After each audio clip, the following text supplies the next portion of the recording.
Bom dia, terceiro ano. Agora nós iremos começar a falar sobre darwinismo e lamarckismo. Como vocês já fizeram a pesquisa e tudo, eu vi alguns resumos, nós vamos falar sobre a diferença, tá? Então vamos lá. Como vocês viram, a evolução tem dois principais, teóricos. Eu vou colocar três principais teóricos, tá? Que vocês vão entender que tem o Wallace aí na parada. Mas o primeiro a questionar e a usar o termo evolução foi o francês Jean-Baptiste Lamarck, ou Cavaleiro de Lamarck, no século XVIII, tá? E ele nasce em 1744 e morre em 1829. Lamarck começa a observar, os animais e tudo, e ele começa a se questionar sobre as teorias do criacionismo e do fixismo, principalmente, que os seres não sofriam transformação. E aí ele cria uma teoria, ele fala, não, eu acredito que os seres sofrem evolução. E quanto à evolução, o que ele queria dizer com isso? Ele queria dizer que os seres sofrem transformações, tá? Mas ele usa a lei do uso e desuso para poder explicar isso. Então, vamos entender o que é essa lei do uso e desuso. Segundo Lamarck, se você utilizasse alguma parte do seu corpo, alguma estrutura, muito, você teria essa estrutura, adaptada. Ela sofreria adaptação para a sua necessidade, que foi o que aconteceu aqui com o pescoço da girafa. Para ele, as girafas tinham o pescoço curto. Como o planeta passou por um período de seca muito intensa, e a maior parte dos animais, eram de pequeno porte, a primeira vegetação que acabou foi a vegetação rasteira, sobrando vegetação das árvores, Então, o que aconteceu? De tanto a girafa esticar o pescoço para tentar alcançar as árvores, ao longo do tempo, as girafas tiveram esse pescoço crescendo, Esse pescoço cresceu. E, além disso, essa característica nova de pescoço comprido, adquirido durante a sua vida, foi passada aos seus descendentes. Então, Lamarck, ele era a favor da teoria do transformismo, tá? Da transformação do indivíduo ao longo do tempo. Desuso. Caso o ser não utilizasse essa estrutura, ao longo dos anos, ao longo do tempo, essa estrutura iria se atrofiar, tá? E, na realidade, Lamarck nunca falou de pescoço de girafa, gente. Lamarck baseou seus estudos nas patas das cobras. Ele descobriu um fóssil de cobra que tinha patas. E aí ele tentou basear a sua lei nesse desuso aqui, que ao longo do tempo, como houve o desuso das patas das cobras, elas perdem as patas e passam a ser seres rastejantes sem patas, atualmente, tá? Ao longo do tempo, as pessoas acabaram associando a teoria dele ao pescoço da girafa.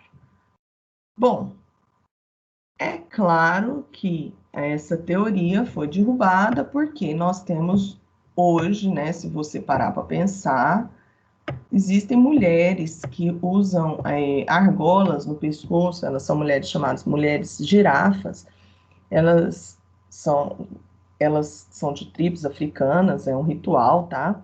Elas colocam anéis no pescoço para que o pescoço cresça ao longo de sua vida. E elas continuam tendo descendentes, filhas, com pescoço normal. Então, essa lei do uso aí, dessa transmissão para seus descendentes cai por terra. Porém, foi de extrema importância as ideias e o conhecimento das ideias de Lamarck para Darwin, tá? Para Darwin fazer todos os seus desenvolver toda a teoria da seleção natural. Observe que Lamarck não teve tempo, não teve tempo e nem conhecimento, nem conversou com Lamarck, nem com Darwin, porque um basicamente viveu em século diferente que o outro, tá? Aqui fica uma frase básica do pensamento lamarquista, que é: o gafanhoto é verde porque vive na grama. Se você pensar na evolução do modo lamarquista, que é um senso comum, você pensa que o gafanhoto, de tanto viver na grama verde, acabou captando essa característica da coloração da grama, que é ser verde, tá? Mas, na realidade, vocês vão ver que não é bem assim. Vamos lá. Charles Robert Darwin. Charles Robert Darwin, olha lá, ó, ele nasce em 1809. Então, quando ele fica adulto, 1882, né? Já o Lamarck lá já está velhinho, bem velhinho. Só que a seleção natural, ela não é, gente, uma descoberta só de Charles Darwin. Ela também é uma descoberta de Wallace. Hoje nós sabemos que Wallace e Darwin trocaram muitas correspondências, tá? Só que Darwin publicou antes de Wallace.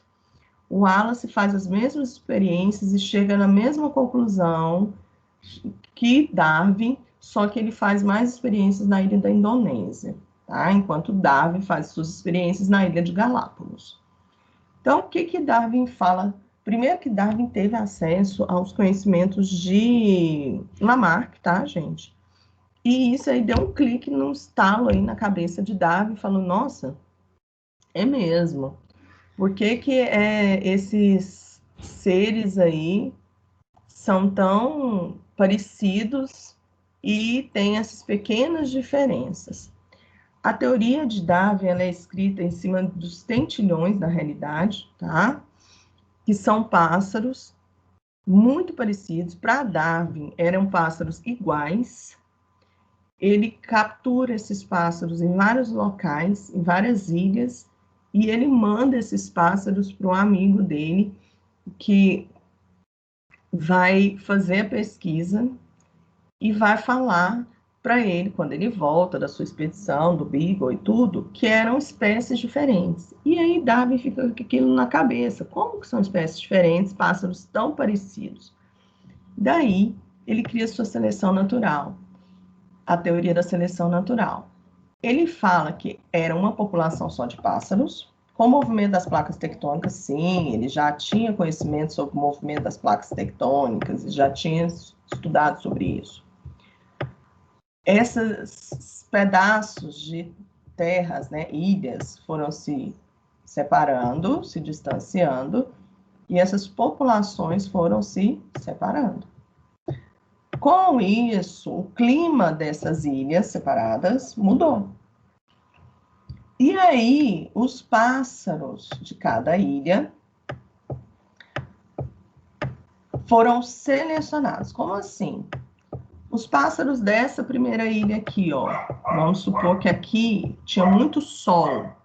Ele encontrou uma ilha onde tinha muita castanha, tá? Nesse caso aqui, ele encontrou pássaros com bico curto e grosso, que conseguia quebrar a castanha e comer a castanha.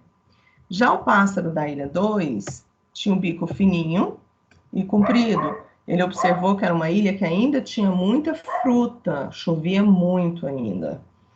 E aí, cada ilha tinha uma característica, tá? Isso é só um exemplo aqui para vocês. Daí, ele pensa na seleção natural. O que é a seleção natural? Observe aqui a imagem das girafas. Ele fala que, mesmo sendo da mesma espécie, nós temos diferenças entre os seres. Temos aqui, ó, girafas de pescoço comprido, girafas de pescoço mais curto, girafas de pescoço curtíssimo, tá? E aí, o meio vai selecionar os mais aptos. Não, nem sempre é o mais forte, nem sempre é o mais inteligente. No caso aqui da girafa, é o quê? A que tinha o quê? O pescoço mais alto. Por quê? Porque teve uma escassez de vegetação mais baixa. A que não conseguia alcançar, né, as árvores, tinha um pescoço mais baixo, o que aconteceu com ela? Ela não conseguiu se alimentar, não conseguiu, por consequência, se reproduzir, porque ela não comia direito, então ela se reproduziu, ela viveu menos, se reproduziu menos, passou menos essa característica para frente.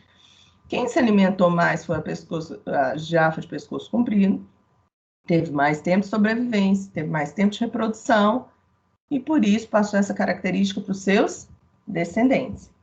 Então, a sobrevivência do mais apto. No caso da Ilha dos Tentilhões, na ilha que houve falta de chuva, o passarinho que tinha, existiam pássaros, tentilhões de bico comprido, bico fino, bico curto, bico grosso, bico fino.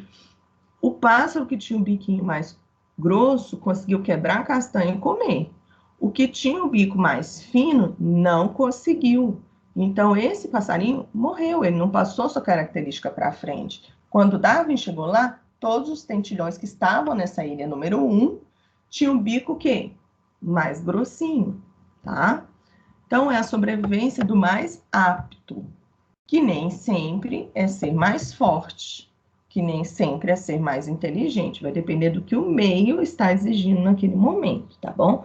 Isso é a seleção natural, segundo Darwin e Wallace, tá? Bom, então, segundo Darwin e Wallace, vamos ver como fica a teoria. O gafanhoto vive na grama porque ele é verde. Gente, se o gafanhoto fosse vermelho e estivesse lá no meio de uma grama verde, vocês concordam comigo que facilmente o pássaro conseguiria enxergar ele? E facilmente ele seria uma presa? Ele viraria comida rapidamente. Então, ele não teria tempo para se reproduzir e passar essa característica de ser vermelho para frente. Quando ele é verde, ele se mistura na grama, ele se camufla e aí fica mais difícil do pássaro enxergar ele. Então, o gafanhoto, ele vive na grama porque ele é verde.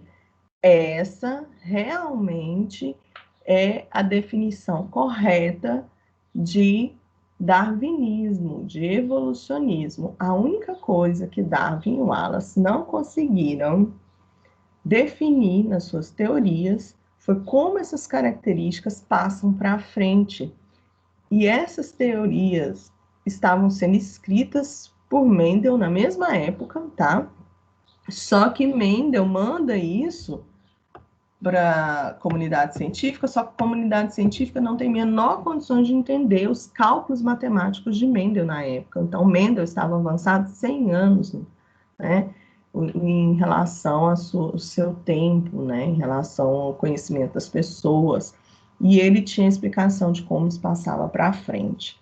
Daí, vocês vão ver que cria-se a teoria do neodarwinismo, quando se descobre os conhecimentos de genética.